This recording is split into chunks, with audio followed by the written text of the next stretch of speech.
आपको इस वक्त की बड़ी खबर बता दें, मिजोरम में भारी मात्रा में हथियार बरामद हुए। भारत म्यांमार सीमा के पास हथियार बरामद किए गए। पुलिस ने म्यांमार के नागरिक को भी गिरफ्तार किया है। मिजोरम के चंपाई जिले में आरोपी जो है उसकी गिरफ्तारी फिलहाल हो चुकी है। भारत म्यांमार सीमा के पास हथियार बरामद करने में पुलिस को बड़ी कामयाबी फिलहाल मिली। इस वक्त तस्वीर आपको दिखा रहे हैं, इसमें कुछ राइफल्स भी आपको सामने नजर आ रही है। मिजोरम के चंपाई जिले से ये भारी मात्रा में हथियार फिलहाल बरामद हुए। खबर ये भी मिल रही है कि जो आरोपी है उसको फिलहाल गिरफ्तार कर लिया है पुलिस ने और अब पूरे मामले को लेकर जांच पड़ताल होगी, उससे पूछताछ की जाएगी। इतनी बड़ी मात्रा में आखिरकार ये हथियार कहां से आए, किसने सप्लाई की और कहां पर इसको आगे सप्लाई किया जाना था। तो ये तस्वीरें आपको दिखा रहे हैं मिजोरम से भारी मात्रा में हथियार बरामद और अब फिलहाल गिरफ्तारी हो चुकी है। आरोपी जिसको गिरफ्तार किया गया उससे अब पूछताछ की जाएगी, क्योंकि ये हथियार जो बरामद किए गए हैं इसको लेकर कई सवाल खड़े होते हैं कि कहां से आए, किसको सप्लाई। साक्षी आपको जानकारी देना चाहते हैं? बिल्कुल महिमा, भारत और म्यांमार की सीमा के पास से भारी मात्रा में इन हथियारों को बरामद किया गया है। गोला बारूद भी बरामद हुआ है, एक की गिरफ्तारी की गई है। मिजोरम के चंपाई जिले में भारी मात्रा में हथियार और गोला बारूद बरामद किया गया और इसके साथ साथ में इसी सिलसिले में म्यांमार के एक नागरिक को भी गिरफ्तार किया गया। असम राइफल्स ने बयान जारी कर इस बात की जानकारी दी है। बयान में यह भी बताया गया कि खुफिया सूचना के आधार पर कार्रवाई करते हुए असम राइफल्स और मिजोरम पुलिस की एक संयुक्त टीम ने भारत और म्यांमार की सीमा के पास में यहां पर जोखावथर से ये बरामदगी की है। इन्वेस्टिगेशन आगे की जा रही है। असम राइफल्स ने बताया है कि जब्त किए गए सामान में यहां पर मैगजीन के साथ साथ एक M4 असॉल्ट राइफल, मैगजीन के साथ एक जर्मन निर्मित पिस्तौल, 2 double barrel rifle, 2 single barrel rifle,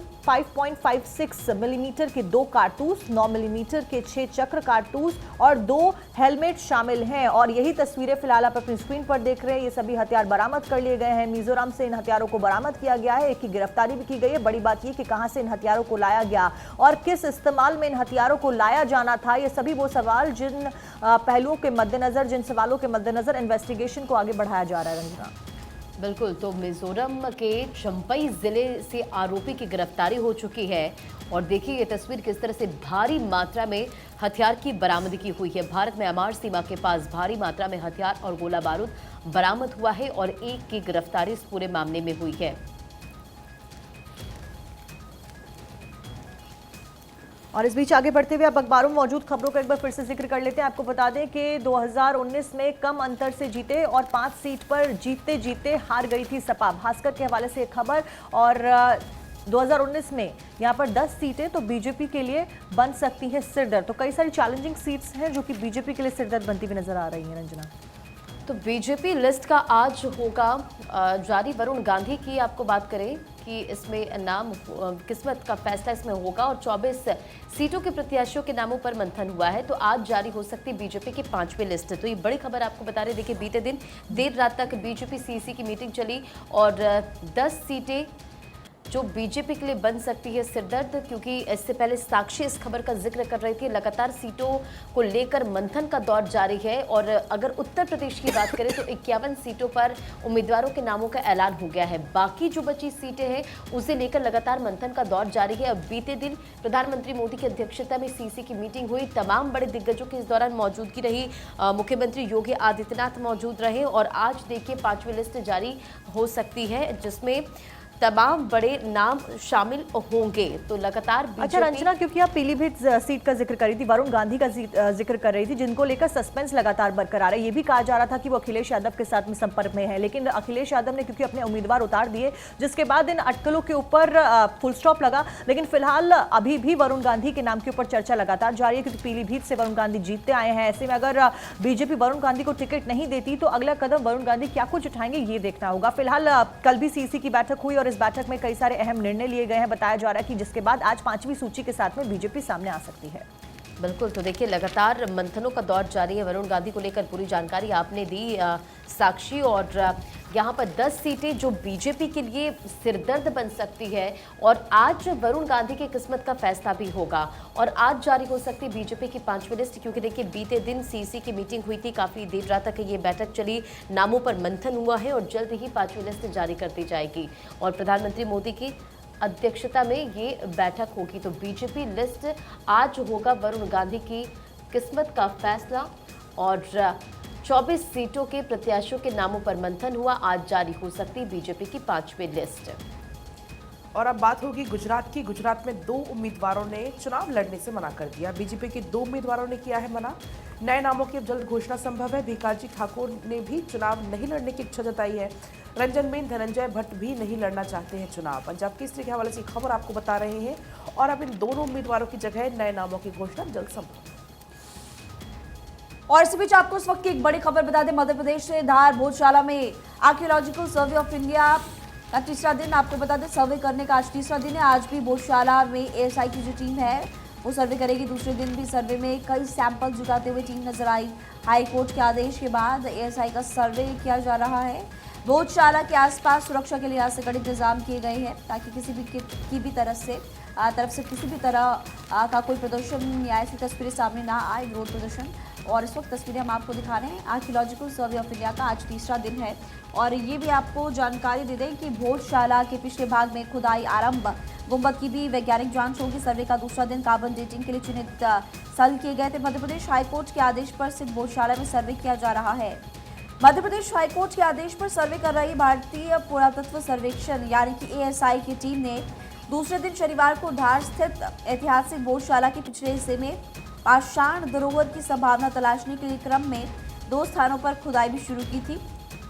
team ने भोजशाला की छत का भी निरीक्षण कल किया और परिसर के 2 अन्य स्थानों पर रविवार को भी खुदाई की जाएगी और गुंबद की वीडियोग्राफिकल वैज्ञानिक जांच की जाएगी, यानी कि आज तीसरा दिन है।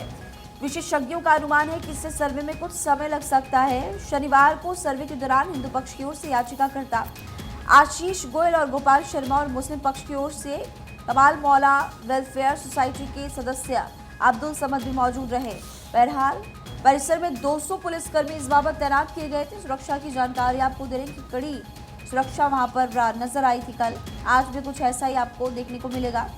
शुक्रवार की बात करें तो सुबह शुरू हुआ था सर्वे। करीब 5.5 घंटे के बाद नमाज के समय उस सर्वे को रोका था। फर्स्ट डे की बात कर रहे हैं। फिर शनिवार को सुबह 8 बजे टीम परिसर के अंदर पहुंची और इसमें भारतीय पुरातत्व सर्वेक्षण के एडीजी डॉक्टर आलोक त्रिपाठी भी शामिल थे। GPS system, carbon dating system के जरिए पूरे दिन सर्वे का काम जारी रहा और इसी तरह से आज चूंकि तीसरा दिन है और आज भी सर्वे होने वाला है। सदियों पुराना है भोजशाला का विवाद। भोजशाला विवाद सदियों पुराना है। हिंदुओं का कहना है कि सरस्वती देवी का मंदिर है और सदियों पहले मुसलमानों ने इसकी पवित्रता भंग करते हुए यहाँ पर मौलाना कमालुद्दीन की मजार बनाई थी। अंग्रेज अधिकारी वहां लगी वाघ देवी की जो मूर्ति है वो लंदन ले गए थे। तो ये चर्चा है काफ़ी ज़्यादा इस मंदिर की और विराट दबी नहीं बल्कि काफ़ी पुराना बताया जाता है। इस बीच आगे बढ़ते हुए आपको बता दें कि अरुणाचल में एनपीपी ने अपने प्रत्याशियों की पहली सूची जारी कर दी है। विधानसभा चुनावों के लिए जारी की गई है लिस्ट। 22 नए चेहरों को इस बीच इसमें स्थान मिला है। वहीं जागरण के हवाले से एक खबर जहां पर अरुणाचल में विधानसभा चुनावों के लिए एनपीपी ने जारी की प्रत्याशियों की पहली सूची। 22 नए चेहरों को स्थान दिया गया है और इसमें कई सारे नामों की घोषणा भी की गई है। नेशनल पीपल्स पार्टी ने 19 अप्रैल को अरुणाचल प्रदेश में होने वाले विधानसभा चुनावों के लिए 29 प्रत्याशियों की अपनी पहली सूची कल ही जारी की और पार्टी महासचिव ने ये जानकारी दी कि सूची की घोषणा उनके द्वारा की गई। इसमें 3 विधायकों, 1 पूर्व मंत्री और 3 पूर्व विधायक के नाम शामिल हैं और साथ साथ 22 नए चेहरों को भी इसमें स्थान दिया गया है। प्रमुख उम्मीदवारों में 2 बार के विधायक और पार्टी की प्रदेश इकाई के वर्तमान अध्यक्ष का नाम भी शामिल है। थांग वांगहम का नाम शामिल है, पूर्व मंत्री का भी नाम शामिल है और ऐसे कई सारे नामों की घोषणा यहाँ पर कर दी गई है।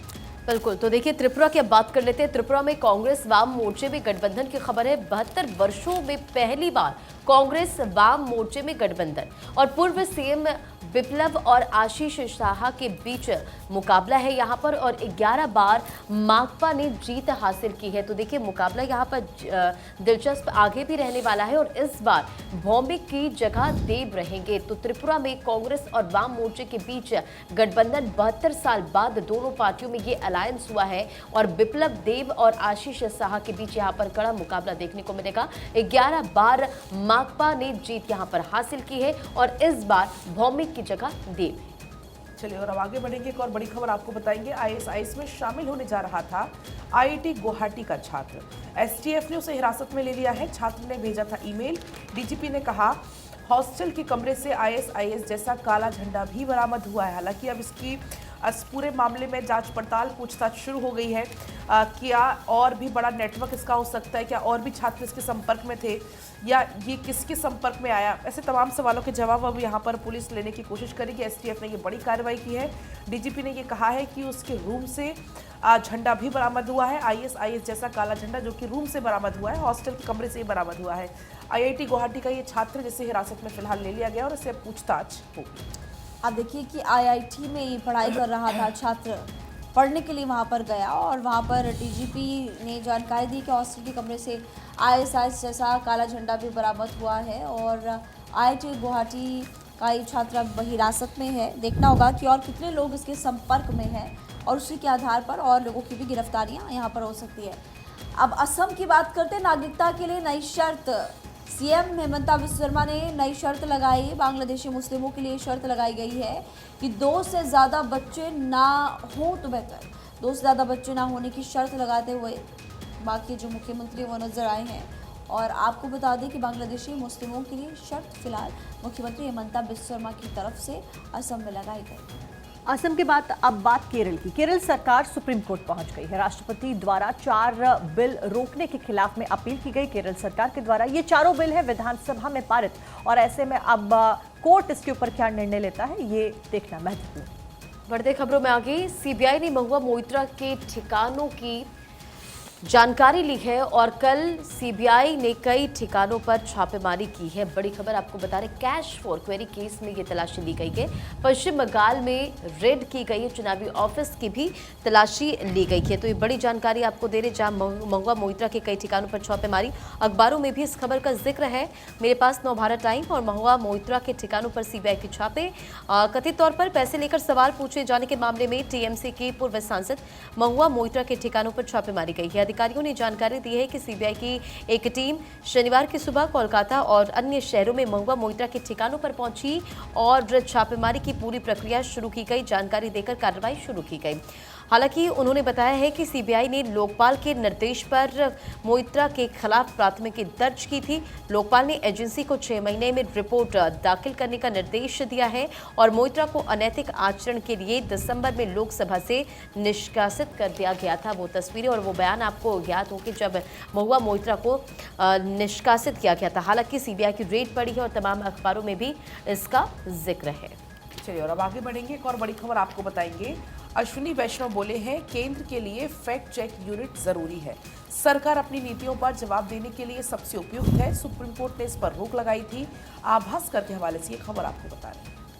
तो केंद्र के लिए फैक्ट चेक यूनिट जारी और सुप्रीम कोर्ट ने आपको बता दें कि इस पर फिलहाल रोक लगाई थी। केंद्रीय मंत्री अश्विनी वैष्णव ने कहा है कि सरकार को नीतियों पर जवाब देने के लिए उपयुक्त है।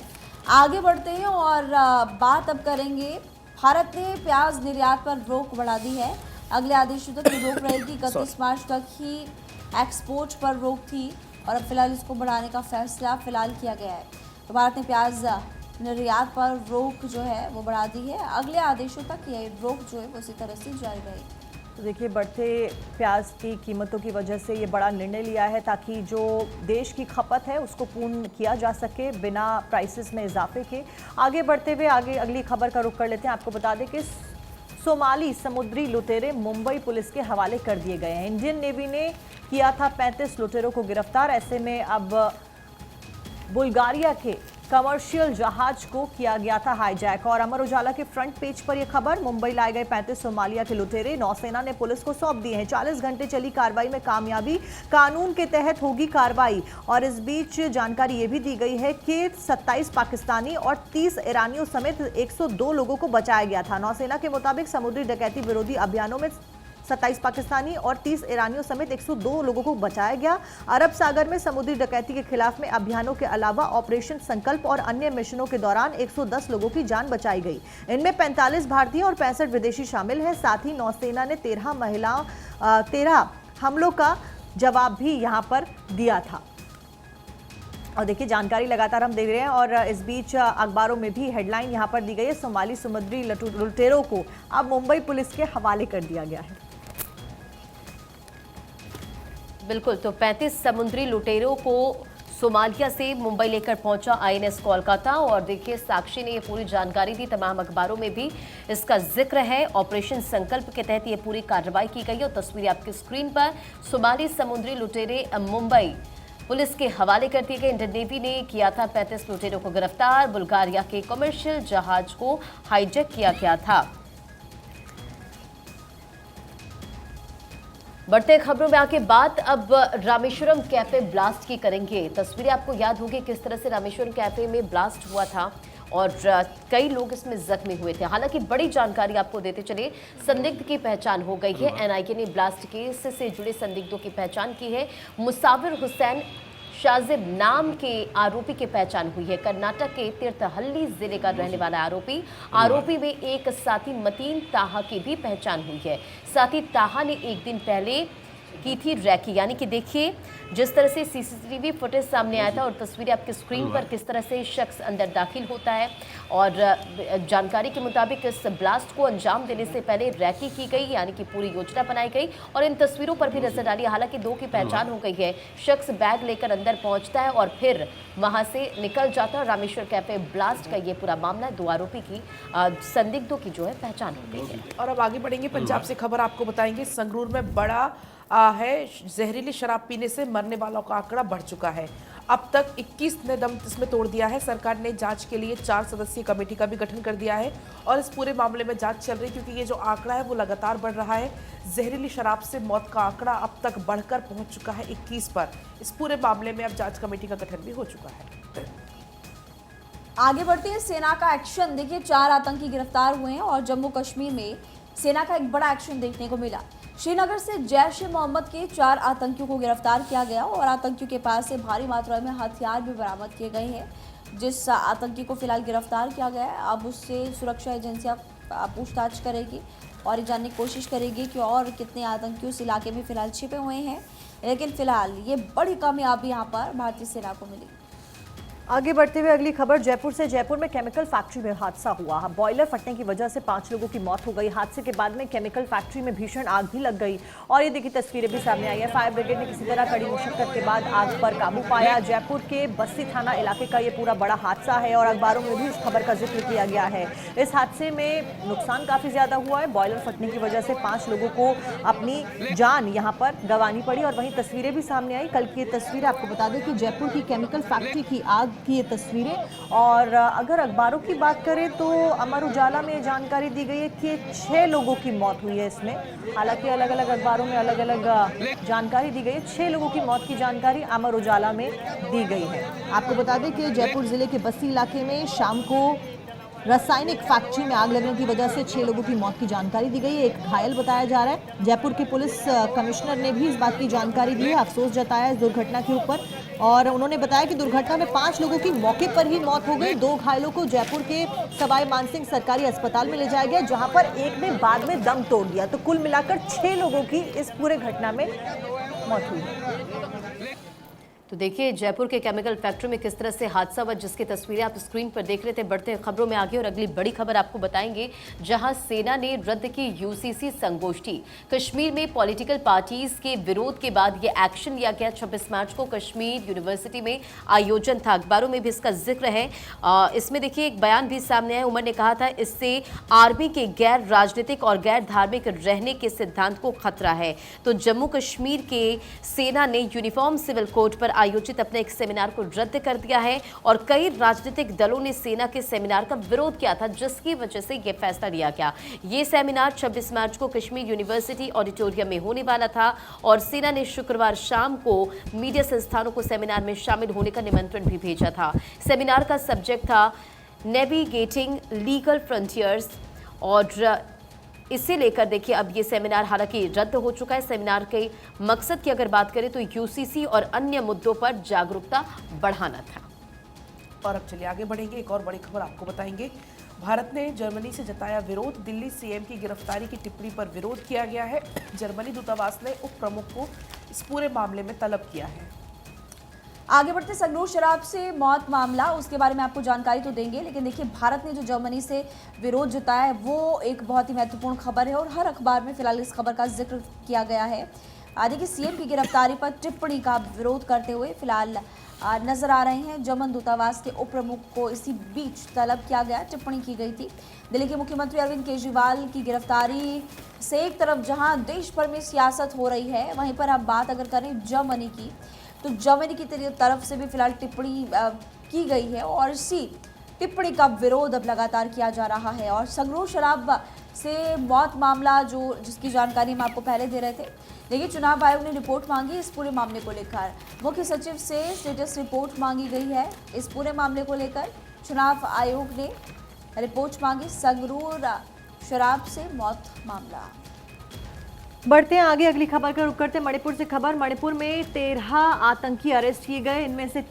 इसमें से 3 महिलाएं भी बताई जा रही हैं। आपको ये भी बता दें कि आतंकियों से बंदूकें और ग्रेनेड बरामद किए गए हैं। मणिपुर से एक खबर जहां पर बड़ी कार्रवाई करते हुए ये एक्शन लिया गया है। अखबार के फ्रंट पेज अमर उजाला में जानकारी। इम्फाल से खबर, मणिपुर के इम्फाल में पश्चिम जिले में पुलिस ने शनिवार को 13 उग्रवादियों को गिरफ्तार किया है। इनके कब्जे से काफी कुछ मिला है, जिसमें 4 कार्बाइन, 1 एमआईएस राइफल, 9 मिलीमीटर पिस्तौल और 2 ग्रेनेड जब्त किए गए। गिरफ्तार किए गए उग्रवादियों में 3 महिलाएं भी हैं, जिनसे जांच पड़ताल की जा रही है। पुलिस के अनुसार सभी को फिलहाल इन्वेस्टिगेशन के लिए ले जाया जा चुका है।